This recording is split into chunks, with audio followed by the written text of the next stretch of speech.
കനത്ത മഴയിൽ കോന്നി ഇളകൊള്ളൂരിൽ വീടിന്റെ അടുക്കള തകർന്നു വീണു. പുതുവാരത്തിൽ അജിത്തിന്റെ വീടിന്റെ അടുക്കളയാണ് തകർന്നത്. AV ജയശങ്കർ വിവരങ്ങളുമായി. ജയശങ്കർ, ആർക്കെങ്കിലും പരിക്കേറ്റിട്ടുണ്ടോ? മറ്റു വിവരങ്ങൾ എന്തൊക്കെയാണ്?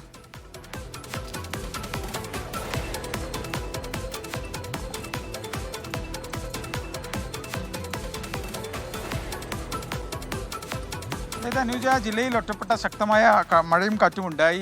ഇതിലാണ് ഇത്തരത്തിൽ കോന്നി ഇളകൊള്ളൂരിൽ ഇത്തരം ഒരു അപകടം ഉണ്ടായത്. പുതുവാരത്തിൽ അജിത്തിന്റെ വീടിന്റെ അടുക്കള ഭാഗം ഈ മഴയിൽ തകർന്നു വീഴുന്ന ഒരു സാഹചര്യമാണുള്ളത്. മറ്റ് പരിക്കുകളൊന്നുമില്ല, വീട്ടുകാർക്കും മറ്റാളുകൾക്കും പരിക്കില്ല. പക്ഷേ അടുക്കള ഭാഗം ദൃശ്യങ്ങൾ കാണുന്ന പോലെ തന്നെ പൂർണ്ണമായി തകരുന്ന ഒരു സാഹചര്യം ഉണ്ടായി. എന്തായാലും മറ്റു തരത്തിലുള്ള നാശനഷ്ടങ്ങളൊന്നും തന്നെ ജില്ലയിൽ നിന്ന് ഈ മഴയുമായി ബന്ധപ്പെട്ട് ഇതുവരെ റിപ്പോർട്ട് ചെയ്യപ്പെട്ടില്ല. പക്ഷേ ജില്ലയുടെ മലയോര മേഖലയിൽ ഉൾപ്പെടെ ഈ ഒറ്റപ്പെട്ട രീതിയിൽ ശക്തമായ കാറ്റും മഴയും പല ഘട്ടങ്ങളിലായി ഉണ്ട്. ഇടവേളകളിലാണ് ഇത്തരത്തിൽ മഴയും കാറ്റും ഒക്കെ വരുന്നത്. നിലവിലൊരു ശാന്തമായ അന്തരീക്ഷമാണ്. പക്ഷേ വൈകിട്ടോടുകൂടി മഴയും കാറ്റും കനക്കുമെന്നാണ് കാലാവസ്ഥാ വകുപ്പ് പറയുന്നത്. എന്തായാലും കോന്നി ഇളകൊള്ളൂരിലാണ് ഇപ്പോൾ ഇത്തരത്തിൽ ഈ ശക്തമായ മഴയിലും കാറ്റിലും ഒരു വീടിന്റെ അടുക്കള ഭാഗം തകരുന്ന സാഹചര്യം ഉണ്ടായിട്ടുള്ളത്.